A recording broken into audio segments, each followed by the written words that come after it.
Welcome to Empowered Living. I'm Ann Shu. On this podcast, innovative leaders and visionary experts share insights and practical tools for work, family, and marriage. Each episode, we'll explore how to elevate your life while staying grounded in what truly matters to you. You're working hard to navigate relationships, build a thriving family, and create a legacy of purpose. We're here to help you do that with confidence and intentionality. So if you're ready to live a life by design, you're in the right place. Let's dive in. Welcome back to Empowered Living, the podcast where we explore the habits and conversations that help us build more intentional, resilient lives. I'm your host, Ann Shu, and today's episode is packed with wisdom, courage, and authenticity from one of the most dynamic founders I know. I'm joined by Jessica Taylor, founder of Ezra Coffee and recipient of Amazon's 2025 Force for Good Award. Jessica is a passionate entrepreneur using business as a vehicle for purpose, education, and generational impact. In this conversation, Jessica and I talk about the mindset secrets that have helped her build thriving relationships and teams. We also chat about how to know when to bend and when to walk away from relationships and projects and businesses. And then Jessica shares one powerful practice that has propelled her personal and professional growth forward. Whether you're a founder, a leader, or someone just trying to live more intentionally in a noisy world, this episode will leave you inspired to take ownership of your life with clarity, with confidence, and with compassion. Let's dive in. Hi, Jessica. How are you doing? I'm great. How are you, Ann? Great. I'm so excited to have you on the episode today. Loved everything that you were sharing at the local profile event. When I was listening to you, I was like, oh my, she's amazing. I want to talk to her more. Well, thank you so much, and thank you for having me. That was one of my favorite conferences I've done so far this year. Yeah, it's definitely an incredible event. Okay, so let's dive in. I know that one of your guiding principles is do what you say you're going to do, and how powerful that personal mantra is. Where did that value come from, and how has it really shaped the work that you're doing with Ezra Coffee? Sure thing. So, do what you say you're going to do. I think it's kind of principle to like the golden rule, right? Treat people how you want to treat others. But the one thing I used to do a lot of work within foster care. That's one of my passion spaces. And at one of our foster care conferences, one of the ladies, she said her license plate was these initials and this acronym. And I said, what does it stand for? She says, do what you say you're going to do. She said, when you're showing up in the lives of people who are used to things being inconsistent, when they're used to things not going as planned, the best thing that you can do, not money, not gifts, is to do what you say you're going to do. Like your word is everything to this particular demographic. And she said, and when you think about it, when you do business with people, you want them to do what they said that they're going to do. And so I was like, I already do that, but I think by keeping that front and center, it'll always remind me to do that as well too. So for me within business, I only want to do business with people who are going to do what they say they're going to do. And then I also try to show up that way too. And so one guiding principle I have for myself in addition to that is to under promise and over deliver. It's when you're doing what you say you're going to do, but make sure if there's a way where you can go extra mile, whether it's a handwritten note, whether, for coffee, hey, we're going to tow in 2 extra bags, donate these to your local food bank. I'm always trying to make sure that we honored our commitment and that if any way possible, we could actually pay something a little forward. I love that. So I just want to call out something that you just said, because I want to connect the dots for the listener. So at our journey, we talk about values. We talk about how these values are just hardwired in us. We can't help but be this way. So I hear very clearly that this do what you say you're going to do is one of your values. It is Yes. ownership, unconditional responsibility, right? And I heard you say that you only want to do business with people that also share this value. And I agree. that is so important to call out for the listener about wanting to surround ourselves with people that share the same values that we do, because doing business with these people, being in relationship with people that share our values, it reduces the conflict and the tension. And so I just want to, I love that you're already intentionally doing that with your values. And I can see how that is already helping propel Ezra Coffee forward by just being intentional about selecting who you're doing business with. It's like what you just said. It's a relationship, right? And so in any relationship, marriage, divorce, whatever, marriage, not divorce, but in marriage, you have to trust your partner. And that's one thing that's been pivotal for us is we're in business with other like-minded people, not who just want to be successful, but they also want Ezra to be successful. And they know that our success and their success together is in tandem. When we're doing well, they're doing well. And so when you're building relationships with people, I tell everybody, even my nail tech, I told her, I said, hey girl, we're dating right now. You've only done my nails twice. Then we moved to engagement. And when I went the other week, she says, I think we're married now. I said, I think we're married too. We had to go through these stages, but I know how I like my nails and she knows. And but my point is, right here, you have to kind of bend a little to fill it out to make sure this is a good fit. Because the worst thing that you can do is be in partnership with somebody who does not align with your principles and values. So, how do you know how far to bend to be flexible to accommodate and then when to draw the line? Yeah. I think in any business thing, what I try to do is outline early on in the beginning when we still like each other, when the relationship is good, it's honeymoon stage. Let's outline our BATNA. Like what are the things that we have to have? Like we are never going to compromise on quality. We are never going to compromise on our messaging. We're never going to compromise on how we show up, right? Those are just our things that we're not bending on. And for the partner, what are the things that you're not bending on, right? And so once we have those things clear in the beginning, then we can discuss things along the way that may say, okay, we're going to cut here or cut there. But we both have an understanding about what's important to each other. And so for me, I would say in the beginning, always have the tough conversations when you like each other. Do it in the beginning, get it out when you're putting those original operation agreements together, when you're putting those original contracts together. Go ahead and have all those hard conversations then because it really alleviates a lot of issues that you might have later on down the line. That's great. So, one of the other things that I heard you talk about was this philosophy of just do it. Like, really just moving through the hesitation and the procrastination. Can you talk about a time when you just took that leap before you really felt like you're ready? And how did that change the trajectory of your life?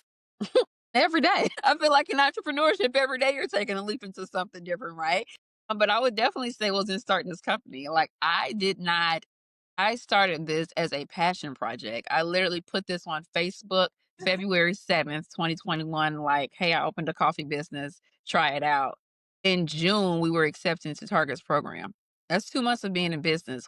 We had to get tight really fast, right? And so for me, taking that leap, literally, it may sound minor to many people, but taking a leap and actually putting it out there that I had a business was huge. I didn't tell anybody because I knew that people would start asking me, what did you think about this? Or what about that? And all this additional noise that would never get done. So that goes to the just do it portion there too. And the leap was starting a business. But I think it's so important to bring that about is because I feel like with leaders, in particular with women, we operate in this thing, what I call is analysis paralysis. We analyze it, we think about it, we look at it, and it never gets done. And so in this new season of my life where I'm at now, is it 80% good? Put it out there. We can course correct on the back end.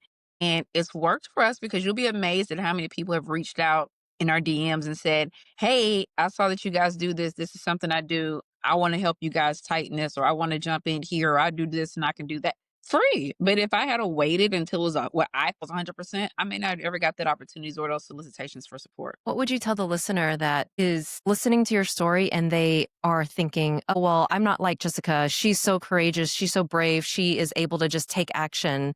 That's not me. What would you tell that listener that maybe finds themselves in a place of lack of confidence? Maybe they're feeling that hesitation. They're lacking the clarity on what they need to move forward on. Be honest and very transparent with you and even vulnerable. I have horrible social anxiety. Like it stresses me to do a lot of things like on social media. People would know that though, Yeah, because I they're was like, we always see you. We always see you. You do see me, but I don't post. So what I do, and I would tell the listener too, if there is an area where you're weak, find somebody that's strong. My admin, she loves all that stuff. I mean, she's in the comments, she's writing people, but she loves all that kind of stuff. So all I'll do is I'll create it, I'll make it, and I'll send it to her, and she'll post it.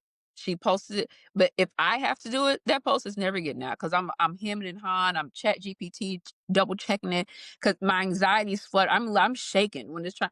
It stresses me. It's another stress. So I would say find somebody who can help remove those barriers for you so that you can focus on things that's important and most importantly, generate your revenue. Okay, so speaking of finding that somebody, I also heard you talk about your personal board of directors. Tell the listener about this because I have my own version of personal board of directors, but it's a little different from what you do. So I'd love for you to share, like, what is it? How did you find them? How do you use them? What does that look like for you? Yeah.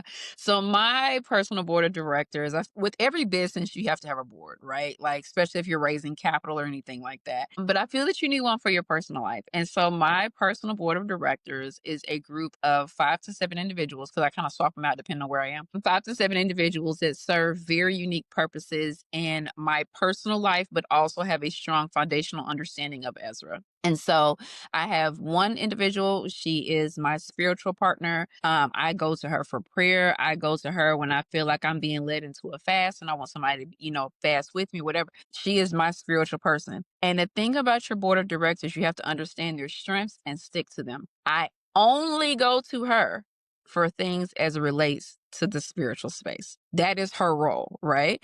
I have another person on my board. He is my risk person. He is the person I tell all my big shiny ideas to that have no budget, no strategy, no KPIs, no nothing. Just tell him, oh my God, we're finna launch into 500 new stores. And I think this is amazing. And he's like, who's paying for this? And I was like, didn't get that far, but it sounded good when it came to my mind, right? So that's my risk person. And the thing about them, a lot of people will say, I don't hang with people who don't speak life into my dreams or who are Debbie Downers. You actually have to be careful into how you identify them. He's not a Debbie Downer, but he's going to tear the dream apart. And I need him because I need him to be able to see things that I can't see because I'm so excited about it, right? And so sometimes I think about when you reframe how you see and how you think about people, it's really not that they're negative. It's really that you just didn't want to hear what you probably need to hear, Yeah. right? And so that was that one. I have another person he is my connector. He knows everybody, any and everybody. If I mean, he could probably call Beyonce. I don't know how this man knows everyone, but he knows everyone. But I go to him and I say, "Hey, I'm working on this. What do you think? Whatever, whatever." And he's immediately connecting the dots. Have you thought about this? Have you thought about that? And so again, these are particular to my life. And then I have one person. She's my go-to for all things wellness, health, and strategy. So like right now, well, it ended yesterday, thank God. She had me on a 3-day fruit cleanse. I'm going to get the biggest plate of oxtails when I get off this interview. You have no idea. But I've been eating fruit for the past 3 days because I needed to clear my mind going into Q4. I needed to shed some weight, all of these things. But you need these people because they speak to different elements of your life, and they also know my goals. She knows that I'm trying to cut weight. She knows that I'm trying to eat better within that space of my life as well too. Okay, so I have so many like logistics questions. Do Yeah. they all ever meet together? And then do you pay them? And how often do you talk to them? And is this a formal position that you've, you know, anointed them, or is it kind of just something that casually happened? Okay. So first things, did I give them titles and do they know their positions? Yes, they do. And it was really just informal. Like one was, hey, I'm doing this stuff with Ezra. I'm finding that I'm knocking my head against the wall across these things. Would you mind stepping in and being my spiritual counsel? And I tell them all of a sudden, you do not have to agree to this. You can say no and we will still be friends. I will not be offended. I just need to know, will you be able, because I'm very clear. I need you to be able to show up for me in these spaces. If this is too much, if it's too heavy, I need you to tell me now if there's something that you can't do. It will not hurt my feelings. I'll just move on, right? I was also say I prayed about all of these people before I went to them and asked them, right? That'll be the first thing. So they are aware of the roles that they serve. The second thing is, do I pay them? My group is so tight. Like, we literally have a barter service, I will say, if that makes any sense. Like, their areas where I'm strong and they're weak, like, they can send me a deck and say, cut this up in 30 minutes. I feel like that's a lot of pay because that's a quick turnaround. And I can do those things for them. So we work in those spaces. So it's not more so a tangible, but the support is there. And then the other piece you asked, do they all meet? Some of them know each other and some of them don't, right? Because I have some people on my board who actually are atheists. My attorney's an atheist. There's no need for him to be my spiritual advisor. It would be a hot mess, right? Like he'll be asking her to prove something about Noah's Ark. It's unnecessary. So all of them have not met. Some of them do know each other, but I think where it fits, when it means, when it's necessary. The other thing you said, how much do I spend time with them? It depends on what I'm dealing with in that season. In the month of June, I spent a lot of time with my spiritual advisor. Month of June, for those who may not be aware, it was our first rounds of tariffs. It was our first rounds of coffee price increases. It was our first round, beans that we were trying to get from Brazil that had gone up 40%. it was a very trying time. So between her and my accountant, I spent a lot of time with them because we really had to make decisions of what's staying, what's going. That. And then you said that sometimes they'll come in and out of your life. So how do you decide when that happens? Well, they're always there. They come in and out based on what I'm dealing with. Like at that time, I don't need my attorney right now. I'll check in with him, make sure things are going, but it really depends on what's going on. So they're always there. They don't get to change. They don't get to leave. We need to have a conversation because why are we breaking up in our relationship? So yeah. Okay, thank you for sharing that. That's super helpful. So now I've got Yeah. some personal, because my personal board of directors is actually a group of women. There's 7 of us, and we meet once a month, and we share highs and lows and support each other through those. But this is Mhm. a very fascinating take on personal board of directors. So I'm excited to implement that myself. Yeah, I would ask mine what they want to do a meeting once a month. That'll be interesting. But yes, go ahead. I'm listening. Okay, so you mentioned your fruit fast. I know that your personal wellness is very important to you. We all know that it impacts how we show up in the business world, right? Mhm. What does a well day look like for you? If you've been prioritizing your health and your fitness, what does that look like for you? And then how does that shape your energy, your mood, all of the things that we know, but maybe we just need a reminder. Yeah, a lot of things for me, I do everything that I do not enjoy doing first thing in the morning. Get it out the way first thing in the morning. So for me, that's Pilates or whatever's on class pass that month. But typically, it's Pilates. I know I need to go to Pilates. I actually do enjoy some of the classes. I don't enjoy getting up at 5:30 to go to Pilates. It is what it is, right? And so for me, first thing in the morning is I try my best. I'm really trying to do more with meditation, to just kind of sit and ground myself in some things. Then I head to my class, or I'll do a walk. It depends on whichever day of the week it is. I'll head from that, and then from there is some water, and then I kind of ease into that. I try to start the day in a space of joy. I'm easing into the day, versus me jumping up. What I used to do first thing I knew, I'm checking my phone. What emails do I need to check? What fires do I need to put out? I haven't even said thank you, Lord, for letting me see another day before I'm over here trying to fix things, right? And so that's been one. And then just another small thing to minor, sleeping in my bed. I am a couch sleeper. And so I am typically on that laptop watching TV and then I'm dozing off. Well, you're not getting good rest because your body's not at rest, right? And so just being more intentional about some of those things. And the latter piece is consumption. What am I eating? My diet, thank God I have great genes and I'm petite, but my diet was horrible. I mean, it was really bad. And so with her, I'm literally saying, okay, I need to cut these things because they're just not healthy. And my cholesterol had been up with my doctor. And so I'm like, okay, I got to get these things together and in check. And that's really been it. And then also, too, another thing I've done is reduce my alcohol consumption. And I say that because not that I'm alcoholic or anything, but I noticed that I was going to a lot of founders events and women's events. And the first thing that you do when you walk in the door is they give you a drink ticket, give you a glass of wine. And I'm not conscious of this, but you're looking up, you do 3 founders events a week. You almost had a bottle of wine to yourself because you're drinking at least 2 of them at each event. And so I'm okay, how can maybe I get in, come a little 15 minutes past the happy hour time and I'm there just for networking. So I don't have to do that awkward, oh, I don't want anything. And everybody asks you 45 questions about why you're not drinking. So I start looking to see how can I do this a little easier. And then do I need to be at every founder's thing? Are all of these beneficial? And that goes back to my time, how I'm spending my time as well too. How do you manage your time? How do you make sure, because as a founder, as an entrepreneur, as a leader, I'm sure you're getting pulled in a million different directions. So how do you make sure that you are staying in control of your time and your energy? What are some of the practices that you have? I have a few things. So one, make sure that your assistant, your VA, whoever you hire, has an understanding of your goals around time. That's the first thing because she books my calendar and that person will book up anything if you don't tell them not to. And so I have quiet blocks, I have prayer blocks, I have, different blocks that are on my calendar where I don't take meetings at all. Another thing for me is I understand that I only do what's going to take me 20% of my time, but yield me an 80% return. If it's going to take 80% of my time and yield me a 20% return, this needs to be outsourced to somebody else because obviously I'm not a SME in this space and I need to find someone who is. So when we're looking at blocks, this is not something I need to spend time on. Outsource that. That will be my second thing is actually qualifying and quantifying your time. How much is this costing me when I'm spending on this? Whatever your hourly rate is, add that up and to see how much time you're spending on that task. And does that task yield that return? If it doesn't, move on to the next thing. And then the third thing I would say about time is I am in my chat GPT era right now. Like we are besties. We're so super close. I literally every night put in here are my to do things. These are the things I want. Here are my to dos. Here's what I want completed by the end of the day. Here are my weekend goals. Organize my day. And then I'll send it to my admin and she makes sure that everything's done. Okay, so you mentioned quiet time, and then earlier you were talking about your meditation practice. Mhm.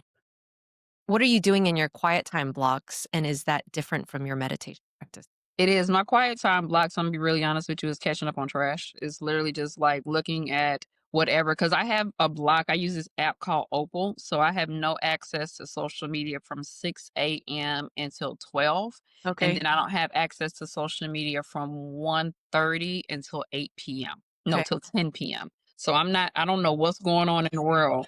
That's why you're so productive. You're not a I have no idea what's going on in the world in those other times. So that 1 hour and a half I have from 12 to 1:30 when I'm eating my lunch, or when the summertime I FaceTime my niece, that 1 hour and a half is when I have to catch up on everything I need to from TikTok to Instagram. I have to catch it all in that 1 and a half because if it doesn't, my app shuts off. And on Opal, you can do a breathing exercise, a scripture, or a quote. And mine is a scripture. And so when it shuts off, a new scripture pops up with a new motivation and lets me know I'm back on to the next sprint. And so it works for me because I realize if you don't pay attention, especially on like TikTok, which I love, that's my favorite app, you will be scrolling for 5 hours. You will look up and you've been on the app for 5 hours and you lost all that time looking at other people dance and cook God knows what. What about your meditation practice? What are you doing? How did you get started? Because I know a lot of people want to pick up a meditation practice, but they struggle with starting with the consistency. Yeah, so my wellness, lady who I go to in wellness on my board, she is super into meditation. Like she does like meditation camps and everything. Okay. And so there's a meditation facility here in Houston. And she had a membership to it. And so she can invite a person. And so I went to it. At first I was like, what do I look like going somewhere and because you lay in hammocks and meditate. I'm like, I'm going here and fall asleep. What is this that she gotta do? You know? And so I went to it and I actually enjoyed it. And so I said, okay, well, I'm just gonna in the morning, I can carve out 10 minutes, in my prayer time, whatever, that I'll just actually meditate. And so I found this little YouTube group and they do a different meditation every morning. So I just log on to my little YouTube and I just sit there and do my little meditations and they have like music in the background. And I'm pretty sure it's pre-recorded because it's like an AI voiceover. But I do it and you see people in a little chat writing things about what they're meditating about. But I do those and it makes me feel a little bit more grounded. I refuse to pay for a membership to her meditation thing. So I only go when she has like weekend passes or like it's bring a friend day. But that's how I got started was going with her to this place. So, other than your morning ritual and your hour and a half block of lunch social media, what other practices do you have that are filling your cup, making sure that you are feeling grounded and leading from a place of confidence? Yeah, volunteer. So I'm a member of Junior League, and I'm a member of Alpha Kappa Alpha Sorority Incorporated. And so we do a lot of volunteer. This year, my placement is with CASA. As I mentioned before, I have a love for foster care system and trying to fix things within there. So I'm doing CASA this year, and so I volunteer. That's the one thing that really kind of helps me. It keeps me grounded and allows me to kind of see things outside of my own world and my own little bubble. And then the other thing I do is read. I do a lot of audiobooks. So I download different audiobooks and I try to switch them up so that they're all not business founder led stuff. Some of them are just good information. I think I share with you the one that I just finished not too long ago was Walk Through Fire by Sheila Johnson. She's the former CEO of BET. And she now owns the Salamander Resorts, all of them actually, and then she owns the Salamander Hotels as well too. And so, yeah, like phenomenal, phenomenal woman. And just listen to her story of triumph, adversity, motherhood, all the things that I think sometimes we kind of like gloss over. Her story was truly powerful. And I do them on audiobooks most of the time because I'm walking, I'm running, I'm going to a different store, whatever. while I love them, my paper books are more so for decoration because I've listened to it on audiobook. Yeah. What are some of your favorite all-time books? Ooh, okay, so that one is a good one. One of my favorite ones all time is The 21 Irrefutable Laws of Leadership by John C. Maxwell. It's one of my favorite books. Another one that I really enjoy is, this may be weird, but it's the autobiography of Gucci Mane. It's a rapper from Atlanta, where in my hometown, that I really enjoy. I know it sounds weird. I like that one. Another one I enjoy is called Necessary Endings. And Mm. so this author, he has a series of necessary like endings, so you're familiar. So yeah, I like him as well too. I'm actually about to start another one. I just finished Atomic Habits for the second time. So that one's something I enjoy, obviously. And then I dab in and out of the 48 laws of power just because I don't feel like I need to do all at one time. Sometimes I just need to go and just pull one and kind of see, let me brush up on this one and go back to it. So those are some of the ones that I've enjoyed. I also did a devotional earlier this year with Ayana Van Zant. It was a 30 Days of Soul. And so I thought that one was a good one too. So like I said, I try to switch out different things just to see, what you may pull from it and what you may enjoy from a different perspective. So they're not all self-help books. It seems like you are so intentional about your business, about your personal life, about even just the media that you're consuming. What was it that sparked you onto this path of intentionality? Or were you just born this way? I think I was maybe raised this way, right? And so my mom, well, both of my parents, my mom has been deceased for 10 years this year. And so I would say growing up, she was just very always, what you see is what you see is what you be. All these different little things that she would say to us, but she would always say, you are what you eat, you are what you watch, you are what you read. She would always say that whatever you put into your mouth, that's who you are. Whatever you put into your mind, that's who you are. Whatever, because even the Bible says, as a man thinketh, so is he. Right? So whatever you're thinking through is coming out of your mouth. And so I went through a space, college, early 20s, where I'm just living my best fun life, but I'm noticing that I'm cursing more, I'm speaking a little different. Why? Because the spaces I was surrounding myself in, that was the space there. And so it's not to say that anything is wrong with it, but you have to be mindful of the habits that you pick up subconsciously when you're operating in different spaces. And so for me, I like sprints. I'll say if I'm okay, whoa, I've been doing a lot of partying. So starting today, no partying, no drinking, no this, and I'll just cut it out for a break at a time and then try to go back to it.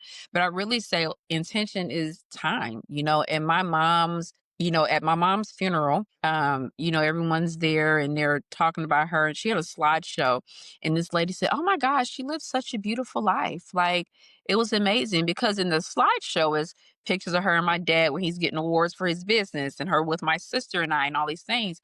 But there was never anything for her. Because even though she planned and carved out everybody else's time, she never planned and carved out her time.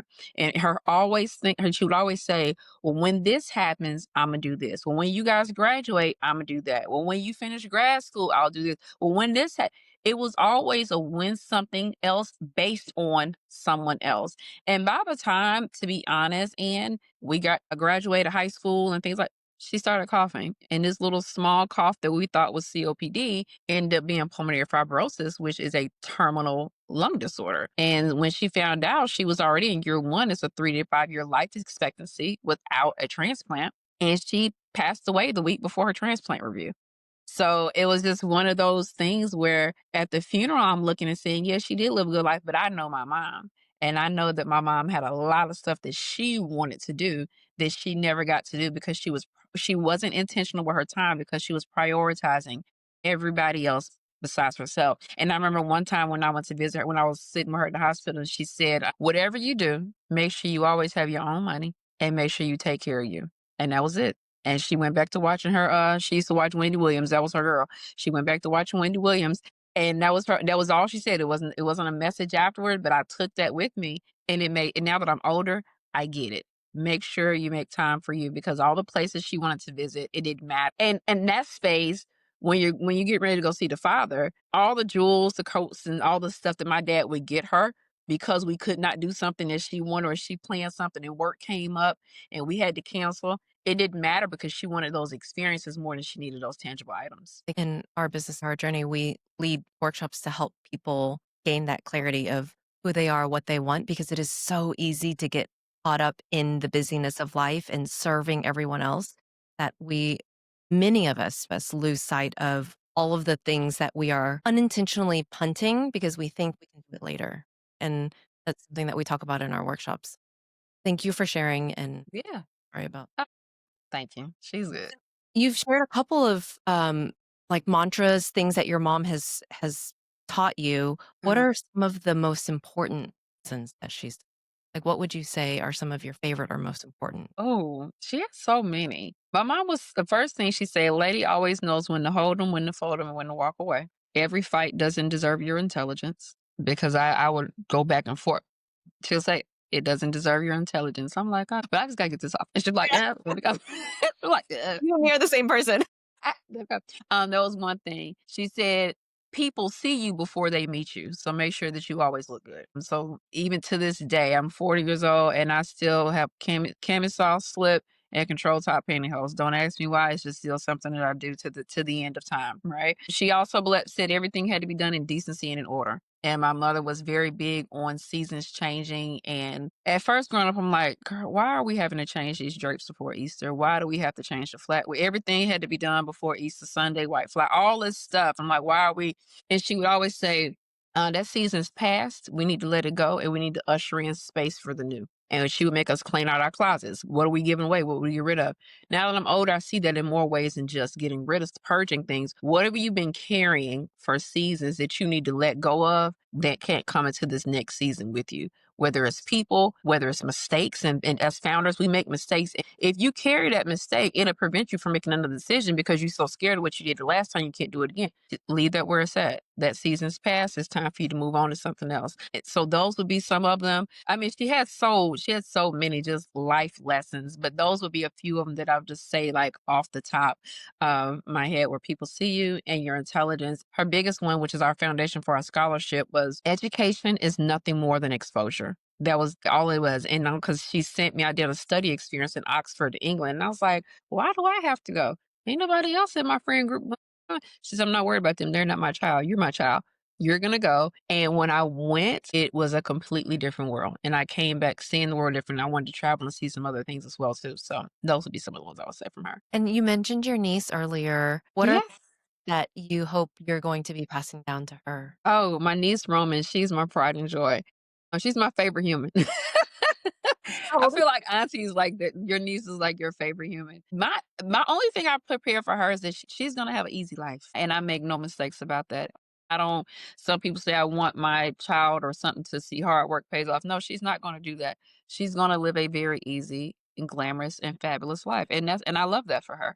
And that is the best that her auntie can do for her is to allow her to be a child, allow her to be a college student, not working college student, a college student that can focus on her studies. If she wants to go to get a law degree in medical school, she's going to be able to do that and focus solely on that. That will be for her. That's my gift to her is that she has a easy life, that she doesn't have to struggle and go through some of the things that her auntie did. Not that it will go without work, but it will go without labor. How old is she now? She's 6. I just took her to see Beyonce, this year, and she's still been talking about yeah, she went to the little Cowboy Carter tour, and she had her boots and her hats and her Bang fans and earrings, and the doll was cute, but yes, she's 6. Precious. How often do you get to see her? I try to see her 4 times a year, because she lives in Atlanta, where my family's from, where I'm from, essentially, and so but we do Christmas, so it's about 2 weeks that I'm with her, and she's ravaging my closet, and so it's so funny because she's 6, but she does an amazing job walking in heels, and so she's always in when it's quiet, I know I can find her. She in my closet somewhere, walking in heels. I have to send you a little video. She's walking in my heels. She's showing me makeup. She literally asked me for her little list she had on her. She wanted some drunken elephant moisturizer. And I said, why do you even know what this is? And why do you need what like if you don't get some baby lotion and go sit down somewhere? And she said, it was on my kid top. It was on TikTok. The little girls have it on. I said, well, you're not getting it. You're not getting you're not getting $48 moisturizer in your cities. You go get some lotion and get up out of here, right? But yes, that's her thing, and so that's when I see her face to face. But she calls me almost once a week to play Roblox with her on her iPad. She's the only child, so her auntie will play Roblox with her. So yeah, Do you think that she'll like, what do you think you'll do to expose her to the work that you're doing, your business? I mean, Yeah, I want her to be able to come and shadow, but I want her to do what she wants to do. Like, I don't want this to be a pass down and take over. The only thing that I'm pushing for her to do is I want her to go to Brown for undergrad. That's the only thing that her auntie wants done, and she will be a member of Alpha Kappa Alpha. Those are the only two things that she has to do. Anything else, I'm okay with her doing whatever else she wants. But I want her to go to Brown, and I want to be again. And she'll probably ask, well, why do I need to go? Because I said so. That's just why I want you to go there. I just feel like it's a great school for you, those things. But and I want her to explore. All of the other women in my family, for the most part, are doctors. I'm like one of the only ones that's not. So they already have their foot in the mud of like she needs to continue the tradition of, medicine or PhDs. And I'm kind of like, if you want to, you know, if you want to be a travel influencer, your auntie's behind you with that too. I don't know. And I think it was beautiful because my mom was not, when I was in school and I was studying to be a doctor and I got through and I said, I don't think I want to go through with this. I went to my mom and she said, if you don't want to do it, you don't have to. And she said, I will handle them, meaning the family. I will handle them and let them know that you've changed your mind. But if you don't want to, and I think as children, they need to have that freedom to be able to say that. She just won't have it around Brown. can we just talk about what you just said? How you were in med school, you were studying to be I a was doctor, leaving undergrad, getting ready to go do my MCAT. So I was going to do a post back and everything before I decided to go to med school. But yes. and you said, "I don't think I wanna do this." And I think so many people have that thought, Hmm. they don't take action on it. So then they get stuck doing something that they don't wanna be doing. So, Yeah. what advice do you have to the listener who might be doing something that they don't wanna be doing? Whether it's career or sitting in a, you know, board seat or something that they've committed to and they knew they should have said no, but they maybe didn't have the words to say no, didn't have the courage to say no. My mother, a piece of advice, I thought about this when she said it. She said, "You only get one life. This is not a dress rehearsal, and you are not coming back reincarnated as a bird. So you need to do the best you can with what you have while you're here." Okay. Now, I wish she would have done some of that too. But my point in saying that is, we're only here one time. This is not a try on and we're going to come back. This is it. So you can spend the majority of your time being upset, being frustrated, going to a job that you don't like, or you can take control of your situation and say, I'm not going to do this anymore. Like, I can't do this anymore. One thing for me at my previous employer, I set a firm goal of how long I was going to be there. If I wasn't promoted, if I wasn't at the next space, I was out by the time I was vested. You have to take control over your life. And to be honest, and somebody did that to me. My first job, I did AmeriCorps. I graduated in '07, so '08 is the workforce that I'm in. So you know how that went. So this big glamorous job I had was nicely like last one's in, first one's out. So did a stint with AmeriCorps, and I loved it. And my dad was like, "Yeah, okay, that's cute. You doing this little passion work, but this ain't making no money. I ain't pay for this degree for you to be out here, volunteering all the time, right?" Because at this time I was like, "I'm gonna do AmeriCorps, now I'm gonna do Peace Corps." My dad was like, "No, you're not. Find a job." And so I took this job at this nonprofit that worked with helping first generation low income students matriculate to and through the collegiate process. And when I was working there, I took the job and I got it. And the lady who hired me, she said to my face, she said, "You got 2.5 years to be here." And I was like, "No, I was planning on," she said, "No, you got 2.5 years." She said, "And if you're not out of here, I'm gonna fire you." And I said, "Excuse me?" I still talk to her to this day.